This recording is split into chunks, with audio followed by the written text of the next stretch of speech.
Don't come. It's for VIP kids only. Yours can watch online. My sister snorted about her son's pool party. She took my $3,700 and deleted my kid from the guest list. I said, got it. A week later, she called. The house has no electricity, no water. Even the Wi-Fi is gone. Did you send the money? I answered, VIPs pay their bills. My name's Mark. I'm 33, the older brother, the fixer, the one who remembers birthdays, prints boarding passes for everyone, and shows up with a drill when a cabinet door starts sagging. I write boring software for a living, which means I'm good at forms, passwords, and paying things on time. I'm married to Lena. We have one son, Theo, who still says "fwimming" and thinks sprinklers are magic. My sister, Jade, is 31.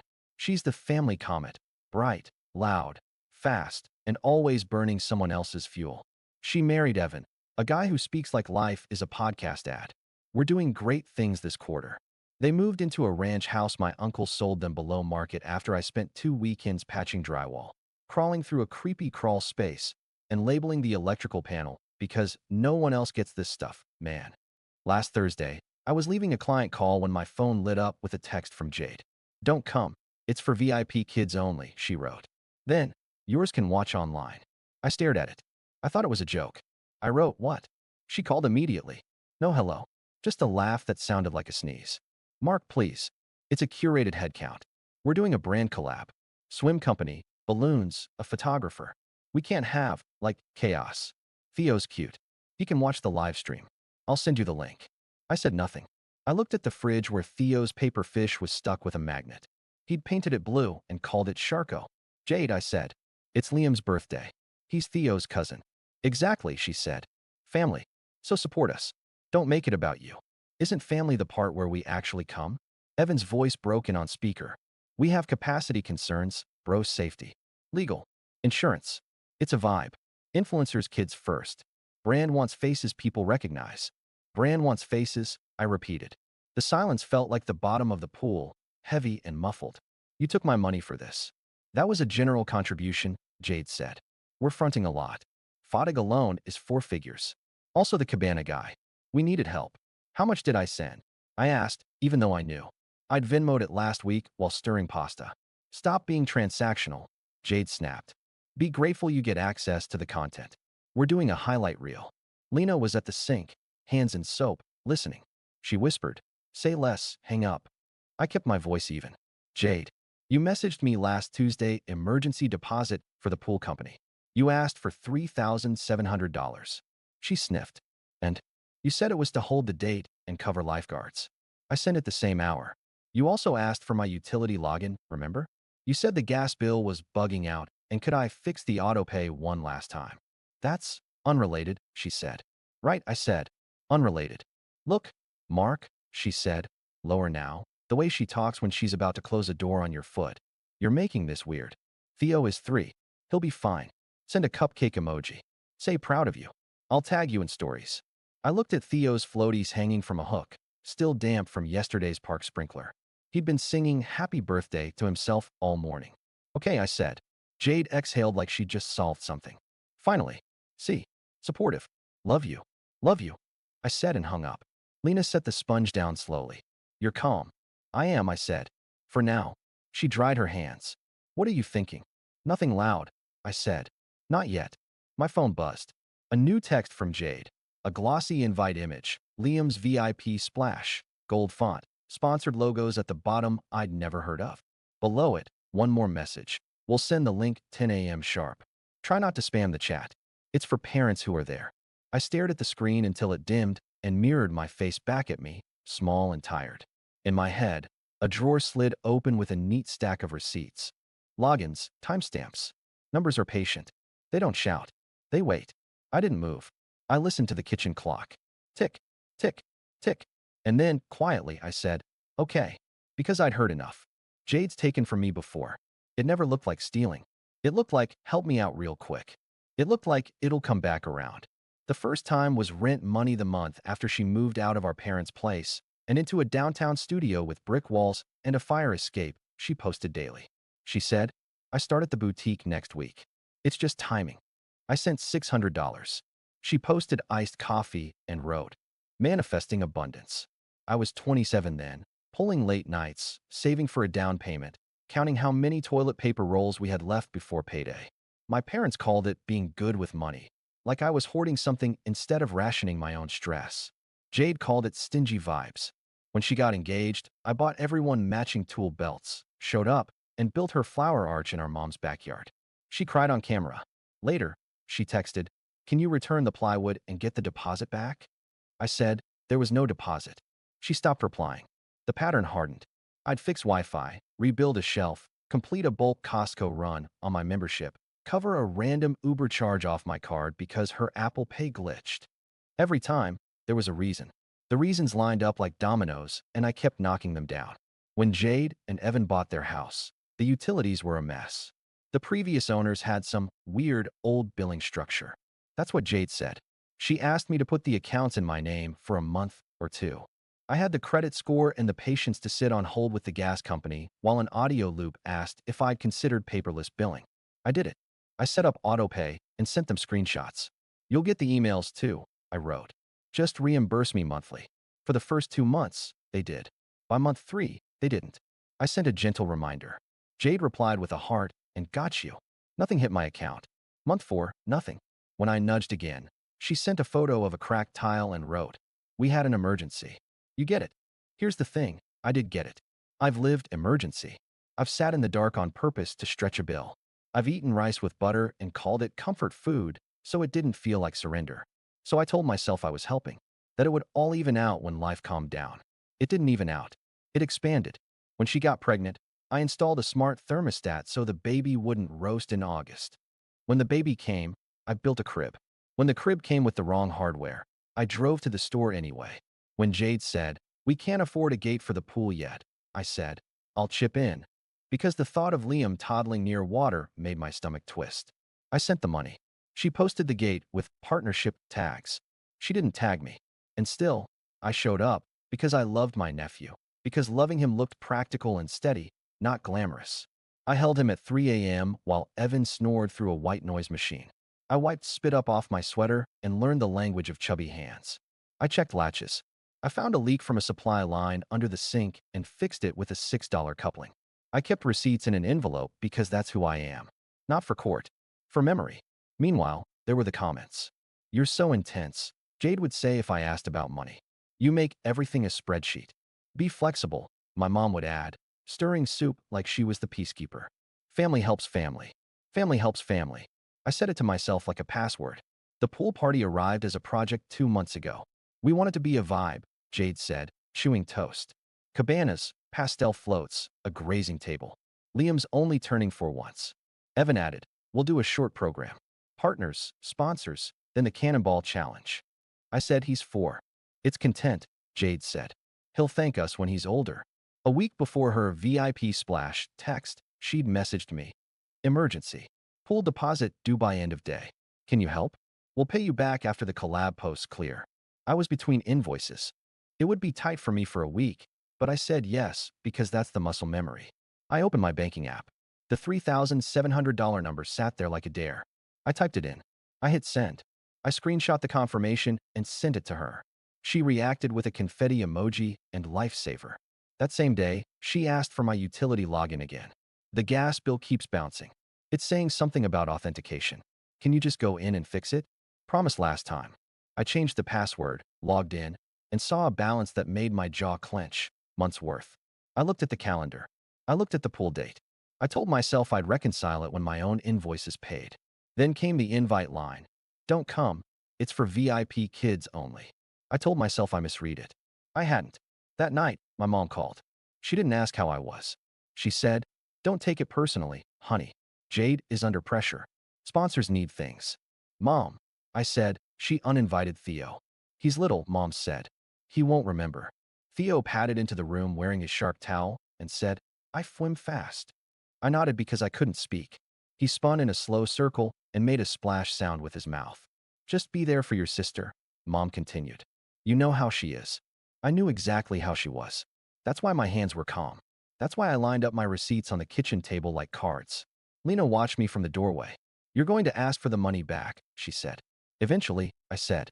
"Eventually never comes with them," she said. "Then I'll make it arrive," I said. The next morning, Jade sent a group chat blast. Reminder, VIP splash tomorrow. Dress code, neutrals and white. No loud patterns. Parents not on the list will be redirected to the street for pickup. Someone reacted with fire emojis. My dad replied, "Proud of you, kiddo." I typed nothing. I watched my son drive a toy boat through a puddle and say, "Virum." And for the first time in years, I felt the calm that means something is about to end and something else is about to begin. The breaking point didn't arrive like a scene in a movie. There was no slammed door, no broken glass. It arrived with a question from Theo that landed like a stone. Do I go swimming at Liam House?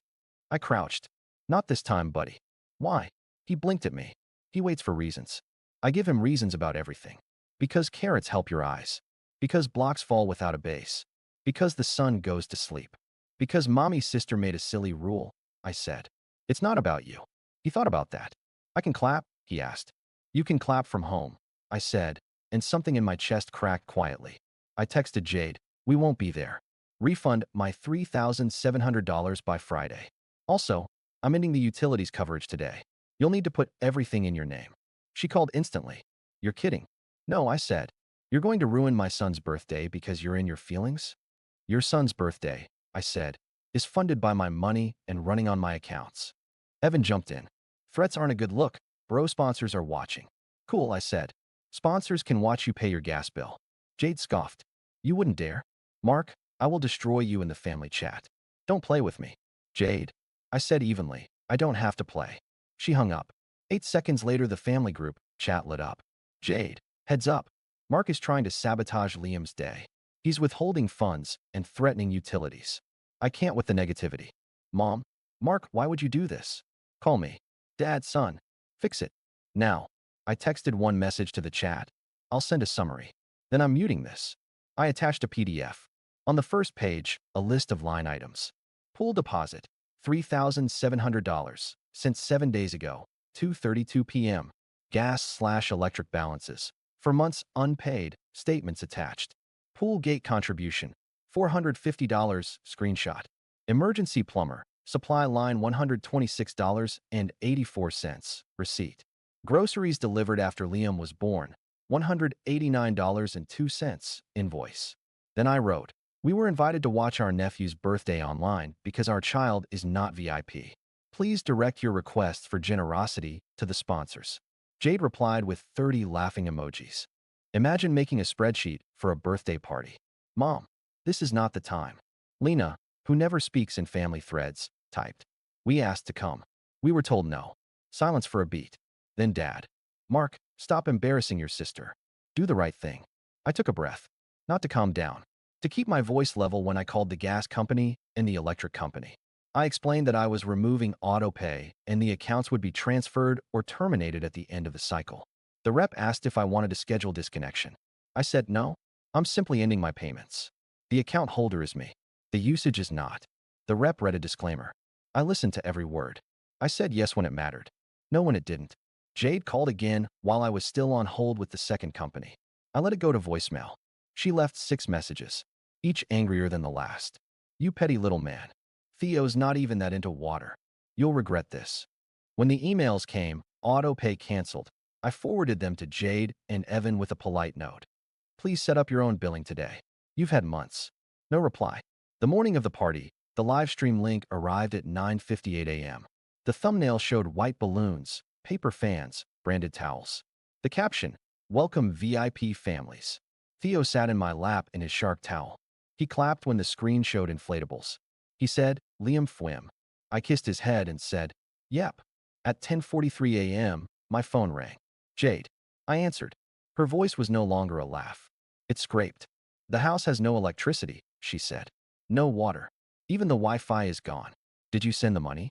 I looked at the live stream. It had frozen on a frame of a plastic flamingo. The chat filled with question marks. I could hear muffled chaos behind Jade's voice. The filter isn't running. It's not safe. Call someone. The freezer. I said, VIPs pay their bills. She inhaled like she'd been slapped. You're evil, she whispered. You sabotaged us. I stopped paying for you, I said. That's different. You did this today. I did this yesterday, I said. You ignored it. You're going to fix it, she said, voice rising. Right now? Or I swear. No, I said. I'm done. And I hung up. 2 minutes later, Dad called. I answered because if I didn't, he'd show up. Mark, he said, voice low like he was about to deliver wisdom, you made your point. Put the utilities back for today. Don't ruin your nephew's memory. I'm not ruining anything, I said. But I won't pay for a party I'm not allowed to attend. He exhaled hard. You always were dramatic. I learned from the best, I said, and ended the call. The live stream chat flickered, we'll be right back. Then went black. Theo said, all done, and reached for his blocks. Yeah, buddy, I said softly. All done. The party became a backyard scavenger hunt for towels and excuses. There was screaming. Not the fun kind. The caterer has nowhere to plug in kind. Jade texted me photos of a melting, grazing table like it was my crime scene. Glossy strawberries sweating into cheese. I muted her. At noon, Mom showed up at my door. No knock. Just walked in because she still has the old key. Lena was making grilled cheese for Theo. I stood at the counter, flipping a sandwich. Mom went straight into her opening statement. You humiliated your sister, she said. On her son's birthday.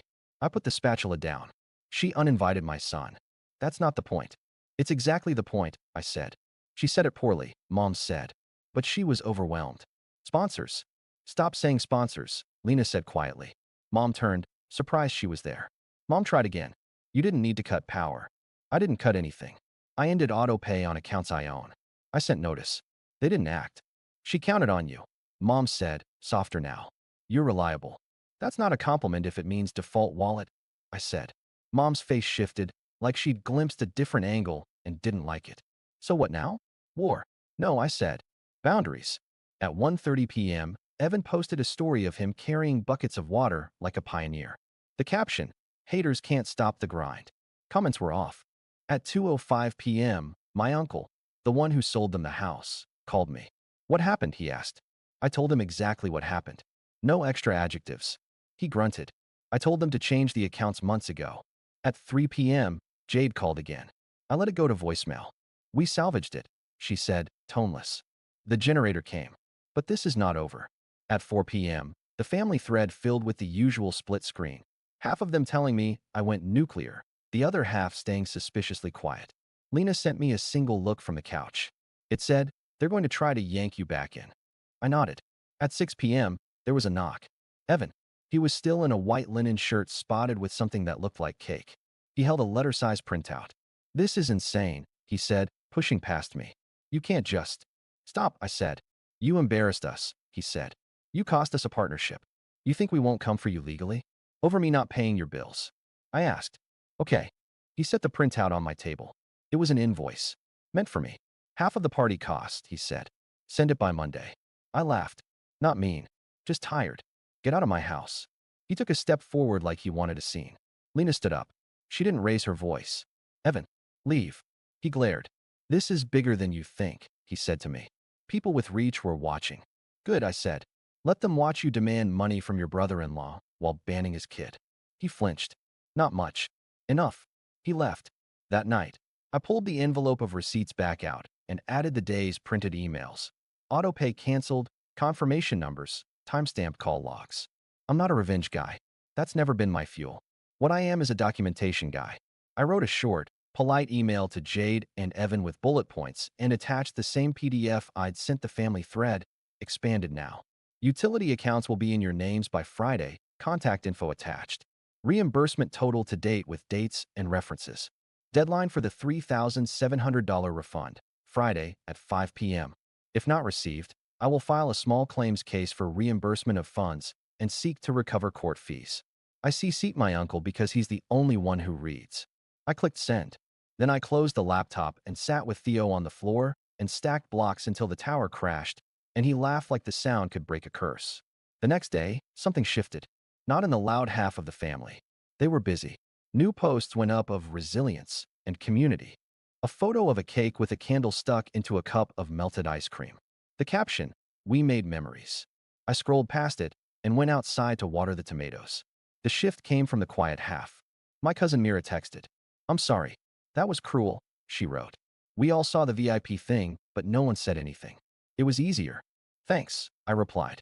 Simple. Then my aunt called. The aunt who never speaks above a murmur. I've been paying your grandmother's phone bill for 3 years, she said. Your dad never took her name off after she passed. I didn't know how to stop it without making a mess. Seeing you do that, ending the autopay, made me realize I can. She started crying. It sounds ridiculous. It doesn't, I said. At lunch, I told Lena. Maybe this is how it breaks. One invoice at a time. She squeezed my knee under the table. We can live with that. At 2 p.m., Jade sent the first non-threatening text. Can we talk? She wrote. On text, I replied. We'll pay you back, she typed. Just give us time. You set the date? I said. Friday. She left it on read. At 4 p.m., my dad called. I answered. He sounded older, like the theater teacher after a long rehearsal. I looked at your PDF, he said. He said PDF like it tasted new. You keep everything. I always have, I said. Silence. Then, I didn't realize how much you were covering. You didn't ask, I said. Not accusing. Just true. Another silence. I still think the party thing. Dad, I said. He stopped. Okay, he said. Okay. At 6 p.m., I grilled chicken in the yard. Theo ran in circles with a bubble wand. Lena sat on the steps reading. The sky went pink and soft. It felt like normal, which is a luxury. We ate at the little table, elbows bumping, salt passing, ordinary talk about nothing. And there, in the quiet, my phone buzzed. Deposit, $1,000 from Jade.